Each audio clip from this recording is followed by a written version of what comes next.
നമസ്തേ. കഥകളതി സാഗരത്തിലേക്ക് സ്വാഗതം. നമ്മളിപ്പോൾ കഥ പറഞ്ഞുകൊണ്ടിരിക്കുന്നു വരരുചിയുടെ പഞ്ചമിയുടെ 12 മക്കളുടെ കഥ, പറയിപ്പറ്റ പന്തിരുകുലത്തിൻ്റെ കഥ.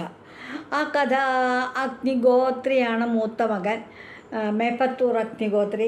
അദ്ദേഹം അനിയന്മാർ നാറാണത്ത് പ്രാന്തൻ, വള്ളൂർ പെരുന്തച്ചൻ, പാക്കനാര്, തിരുവരങ്ങത്തെ പാക്കനാര്, പാണനാര്, അങ്ങനെ പലരും,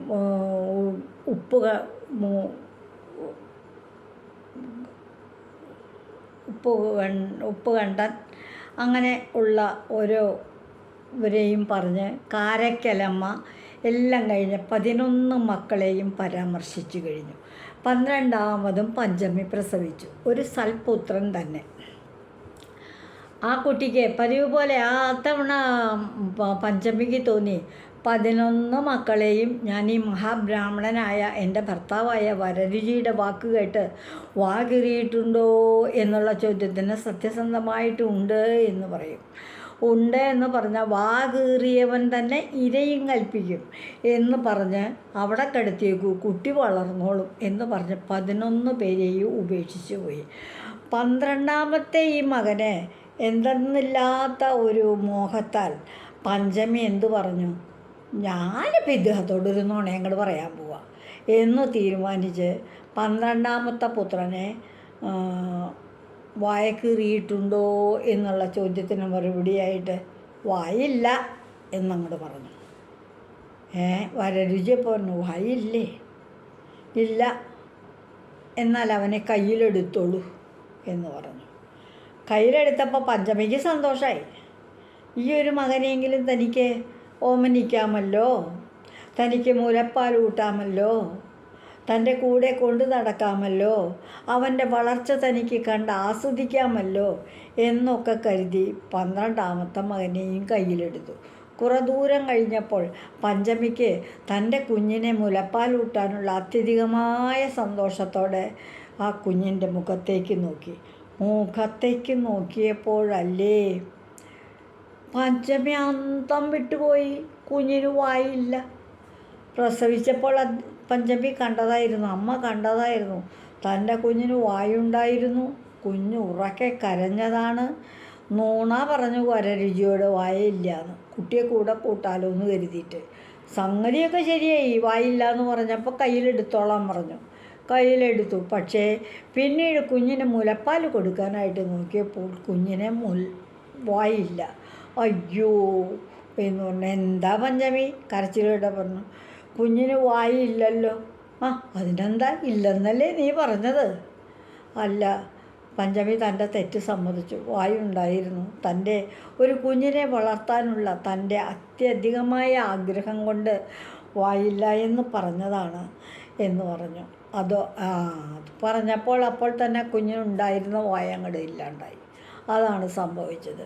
വേഗം തന്നെ വരരുചി ആ പുത്രനെ തൻ്റെ കയ്യിൽ വാങ്ങിക്കുകയും അവിടെ കണ്ട ഒരു കുന്നിൻ്റെ മുകളിലേക്ക് കയറിപ്പോയി. അവിടെ ഒരു പാറപ്പുറത്തിലെത്തി, നീ ഇവിടെ ഇരുന്നോ, നിനക്ക് വേണ്ട ഇതൊക്കെ കൊണ്ട് ഭക്തജനങ്ങൾ ഇവിടെ വരും എന്ന് പറഞ്ഞ് അവിടെ പ്രതിഷ്ഠിച്ചു. ആ സ്ഥലം വായില്ലക്കുന്ന് എന്നുള്ള പേരിൽ പിന്നീട് അറിയപ്പെടാനും തുടങ്ങി. പാലക്കാട് ജില്ലയിലെ കടമ്പഴിപ്പുറത്തിനടുത്തായിട്ടുള്ള ഒരു ചെറിയ കുന്നാണ് വായില്ലക്കുന്ന്. ആ വായില്ലക്കുന്നിൻ്റെ മുകളിലായിട്ട് ഒരു മഹാദേവ ക്ഷേത്രമാണ് നമ്മൾ ഇന്ന് ചെല്ലുമ്പോൾ കാണുന്നത്. അതിലെ ഒരു ഉപദേവനായിട്ട് വായില്ലക്കുന്നിലപ്പൻ പ്രതിഷ്ഠിച്ച് പൂജിച്ച് ആരാധിക്കുന്നു. ഈ വായില്ലക്കുന്നിലപ്പൻ്റെ അവിടുത്തെ പ്രധാനമായിട്ടുള്ള ഒരു വഴിപാടും വിശ്വാസവും എങ്ങനെയാണെന്ന് വെച്ചാൽ, ജന്മന ഊമകളായിട്ടുള്ള കുട്ടികൾ, അതായത് വർത്തമാനം പറയാൻ പറ്റാത്തതായ കുട്ടികളെ അവിടെ കൊണ്ടുപോയി വായില്ലക്കുന്നിലപ്പൻ്റെ നടയിൽ അടിമ കിടത്തി വഴിപാടുകളൊക്കെ കഴിച്ച് പ്രാർത്ഥിച്ച് പോന്നാൽ കുട്ടികൾ ക്രമേണ സംസാരിക്കും എന്നുള്ളൊരു വിശ്വാസം ജനിക്കുകയും ധാരാളം പേര് അങ്ങനെ കുട്ടികളെ കൊണ്ടുപോയി കിടത്തി അവരെ വർത്തമാനം പറയുന്ന രീതിയിലേക്ക് മാറ്റിയെടുക്കാനായിട്ട് സാധിക്കുകയും ചെയ്തിട്ടുണ്ട്. വിശ്വാസമുള്ളവർക്കൊക്കെ ഇത് പലർക്കും അനുഭവമായിട്ടുണ്ട് എന്നൊക്കെ പറയുന്നു. അവിടം ഇന്നും പാലക്കാട് ജില്ലയിലെ കടമ്പഴിപ്പുറത്തിനടുത്തുള്ള വായില്ലാക്കുന്നിലപ്പൻ ക്ഷേത്രം കേരളത്തിലെ പ്രധാനപ്പെട്ട ക്ഷേത്രങ്ങളിൽ ഒന്നാണ്. ഉപദേവതയായിട്ട് അവിടെ വായില്ലാക്കുന്നിലപ്പനെ പ്രതിഷ്ഠിച്ചിട്ടുണ്ട്. മഹാദേവ ക്ഷേത്രം പ്രധാന പ്രതിഷ്ഠ മഹാദേവനാണ്. മഹാദേവൻ്റെ ഒരു അംശാവതാരമായിട്ടാണ് വായില്ലാക്കുന്നിലപ്പനെ കാണുന്നത്. ഇതാണ് വരരുചിയുടെയും പഞ്ചമിയുടെയും 12ാമത്തെ പുത്രൻ എന്നാണ് പറയുന്നത്. അപ്പോൾ വരരുചിയുടെ കഥ കേരളത്തിൽ പറയിപ്പറ്റ പന്തിരുകുലം എന്ന് പറയുന്ന ഒരു കാലത്ത് വിശ്വസിച്ചിരുന്ന ഐതിഹ്യങ്ങളുടെ ആ കഥാമാല ദാ ഇവിടെ വായില്ലാക്കുന്നിലപ്പൻ്റെ മുൻപിൽ ഞാൻ സമർപ്പിക്കുകയാണ്. ഇതോടെ വരരുചിയുടെ പറയിപ്പറ്റ പന്തിരുകുലം എന്നുള്ള കഥ പൂർണ്ണമാവുകയാണ്. ഓരോരോ ദിക്കുകളിലെ ക്ഷേത്രങ്ങളിലായിട്ടും ഒക്കെ അകവൂർച്ചാത്തൻ ഓച്ചിറ പരബ്രഹ്മമായിട്ടും അഗ്നിഹോത്രി തിരുനാവായ ക്ഷേത്രത്തോടനുബന്ധിച്ചും നാറാണത്തെ രായിരമംഗലി മലയ്ക്ക് മുകളിൽ നാറാണത്ത് തമ്പുരാനായിട്ടും ഓരോരോ പെരുന്തച്ഛൻ ഉളിയന്നൂർ പെരുന്തച്ഛനായിട്ടും പാക്കനാരായിട്ടും പാണനാരായിട്ടും ഉപ്പുകൂറ്റനായിട്ടും വള്ളോനായിട്ടും എന്നിങ്ങനെ എല്ലാം ഭഗവാൻ മഹാവിഷ്ണുവിൻ്റെയും മഹാദേവൻ്റെയും ഒക്കെ അംശാവതാരമായ മക്കളായിരുന്നു.